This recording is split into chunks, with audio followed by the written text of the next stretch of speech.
100 सालों से भी ज्यादा से रशिया इन 3 मेजर ज्योग्राफिक दिक्कतों का सामना करता आ रहा है। प्रॉब्लम नंबर 1, उनकी बहुत ज्यादा लैंड बर्फ से ढकी हुई है जो किसी काम नहीं आती और वो वेस्ट हो रही है। प्रॉब्लम नंबर 2, उनकी कोस्ट लाइन भी साल के ज्यादातर टाइम बर्फ से जमी हुई रहती है जो रशिया को वर्ल्ड ट्रेड करने से रोकती है। उनके वेस्ट बॉर्डर्स नाटो देशों से घिरे हुए हैं जो उनके लिए बहुत बड़ा खतरा बन सकते हैं। आखिर इसकी ज्योग्राफिकल लोकेशंस में ऐसे क्या चेंजेस आने वाले हैं जो रशिया को फिर से एक सुपर पावर बना सकते हैं? चलिए जानते हैं। जियो टीवी की वीडियोस में आपका स्वागत है। ये तो हम सभी जानते हैं कि रशिया दुनिया का सबसे बड़ा मुल्क है। आप इसका अंदाजा इस बात से लगा सकते हैं कि जब रशिया के वेस्ट में जब सनराइज का टाइम होता है तो उसी वक्त रशिया के ईस्ट में लोग सोने की तैयारी कर रहे होते हैं। रशिया का एरिया लगभग 17.1 मिलियन स्क्वायर किलोमीटर का है, जिसमें हमारे भारत जैसे 5 मुल्क फिट आ सकते हैं। एक्सपर्ट्स का मानना है कि इस सेंचुरी के अंत तक दुनिया के बहुत से देशों के लिए क्लाइमेट चेंज या ग्लोबल वार्मिंग तबाही लाने वाला है, जिसमें हमारा भारत देश भी शामिल होगा। रशिया में दुनिया के सबसे बड़े ऑयल और नेचुरल गैस रिजर्व पाए जाते हैं। रशिया नेचुरल गैस में पहले नंबर पर और ऑयल रिजर्व्स में 8वें नंबर पर आता है। यूरोप अपनी गैस कंजम्पशन का 40 से 42% हिस्सा रशिया से इंपोर्ट करता है। अगर रशिया यूरोप को गैस देना बंद कर देता है तो यूरोप में गैस के प्राइस आसमान छूने लगेंगे और यूरोप की इकोनॉमी गिरने लगेगी। रशिया अपनी जमीन का बड़ा हिस्सा खेती के लिए भी इस्तेमाल करता है, जो रशिया को दुनिया का सबसे बड़ा व्हीट, बार्ले और ओट्स का उत्पादक बना देता है। इन आवश्यक नेचुरल रिसोर्सेज के होने के बाद भी रशिया एक सुपर पावर नहीं बन सका, क्योंकि इसका एक बहुत बड़ा कारण है। इसका लगभग 70% हिस्सा बर्फ से ढका हुआ है, जिसे हम साइबेरिया के नाम से जानते हैं। साइबेरिया का पूरे साल का एवरेज टेम्परेचर सिर्फ 0.5 डिग्री सेल्सियस है, जो कि इसे इंसान के रहने लायक और वहां काम करने लायक योग्य नहीं बनाता। लेकिन इसके बावजूद भी साइबेरिया की जमीन के नीचे दुनिया के सबसे बड़े ऑयल और पेट्रोलियम रिजर्व पाए जाते हैं। इन ऑयल और पेट्रोलियम रिजर्व की एक एस्टिमेटेड वैल्यू $2 ट्रिलियन, लेकिन रशिया के एक सर्द मौसम के कारण इन ऑयल और पेट्रोलियम रिजर्व्स को माइन करना बहुत मुश्किल कार्य है। रशिया की जमीन में zinc, iron ore, silver, copper, gold, uranium और डायमंड जैसे बेशकीमती मिनरल्स भी पाए जाते हैं। टेक्नोलॉजी के युग में इन मिनरल्स की खपत बढ़ गई है, क्योंकि ये मिनरल्स हमारे स्मार्टफोन, कंप्यूटर्स और कार्स में इस्तेमाल किए जाते हैं। भविष्य में इनकी डिमांड और इंक्रीज होगी और इसका सीधा फायदा रशिया को होगा, जिसके पास इन धातुओं का अंबार है। रशिया अभी से ही एक एनर्जी सुपर पावर माना जाता है, क्योंकि रशिया ऑयल रिजर्व्स में दुनिया में पहले नंबर पर आता है। रशिया यूरोप और एशिया को अपनी ज्योग्राफिकल लोकेशन की वजह से ऑयल और गैस सप्लाई करता है और आने वाले टाइम में क्लाइमेट चेंज की वजह से और एक्सपोर्ट बढ़ेगा। एक्सपर्ट्स का मानना है कि अगर दुनिया में कार्बन डाइऑक्साइड की मात्रा यूं ही बढ़ती रही, जो कि इस वक्त बढ़ रही है, तो 2080 आते आते साइबेरिया का आधा हिस्सा, जो कि अंदाजन 2 मिलियन स्क्वायर माइल्स है, बर्फ की चादर से मुक्त हो जाएगा और ये जमीन अब खेती और मिनरल्स को माइन करने लायक हो जाएगी, जिससे रशिया और ज्यादा मुनाफा कर पाएगा।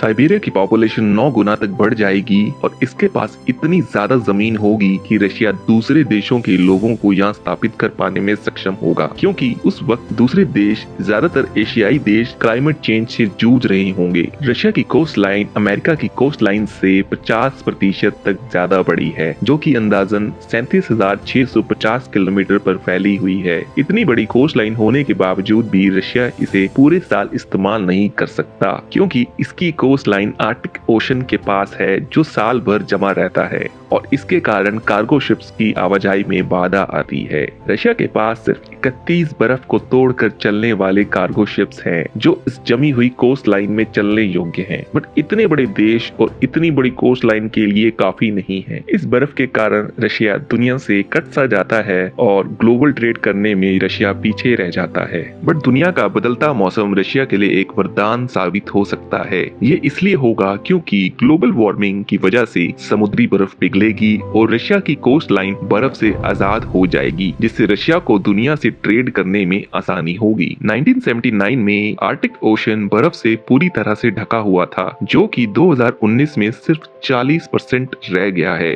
आर्कटिक महासागर की बर्फ 13% प्रति वर्ष की दर से घट रही है। अगर ऐसे ही आर्कटिक की बर्फ पिघलती रही तो 2030 आते आते आर्कटिक महासागर की बर्फ पूरी तरह से पिघल जाएगी और इस बर्फ मुक्त आर्कटिक ओशन का सीधा फायदा रशिया को होगा, जो इस वर्ल्ड मैप से आप समझ जाएंगे। बर्फ पिघलने से नॉर्दर्न सी रूट खुल जाएगा। अगर कोई कंपनी अपने माल को एशिया के सबसे व्यस्त पोर्ट शंघाई से यूरोप के सबसे व्यस्त पोर्ट रॉटरडैम पर पहुंचाना चाहती है तो सबसे ज्यादा जल्दी वो माल नॉर्दर्न सी रूट से भेजा जा सकता है, जिससे टाइम और पैसों की बचत होगी। अभी इस्तेमाल किया जाने वाला सुएज कनाल रूट 18,000 किलोमीटर लंबा है और इसे पार करने में 37 दिन का समय लगता है। यहाँ की पे नॉर्दर्न सी रूट से ये यात्रा 10,500 किलोमीटर और 22 दिन की रह जाती है, जिससे कंपनियों को करोड़ों का प्रॉफिट होगा। हालांकि मौजूदा समय में रशिया का ग्लोबल ट्रेड सिर्फ 3 पोर्ट से होता है, जो हैं रशिया के ईस्ट में व्लादिवोस्टोक पोर्ट है, जहां पानी कई महीनों तक बर्फ बना रहता है। बट गर्मियों के मौसम में जब यहां ट्रेडिंग चालू होती है तो मालवाहक जहाजों को जापान के कंट्रोल्ड समुद्रों से होकर गुजरना पड़ता है। और जापान नाटो का एक मजबूत पार्टनर है। नाटो कई देशों का समूह है जो रशिया से बचने के लिए बनाया गया था।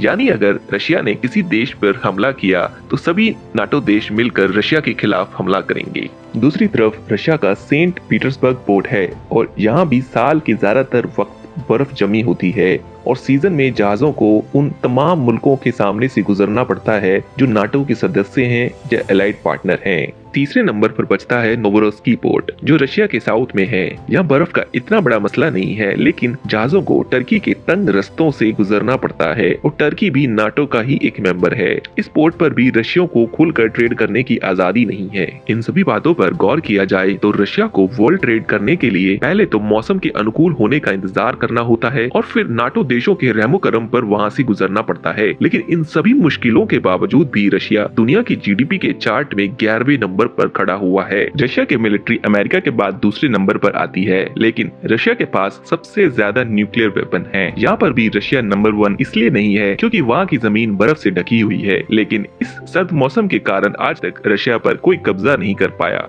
नेपोलियन की 6 लाख की सेना जो रशिया पर कब्जा करने आई थी, उनके 5 लाख सैनिक इस सर्द मौसम की वजह से मारे गए और नेपोलियन को बेरंग यहाँ से लौटना पड़ा।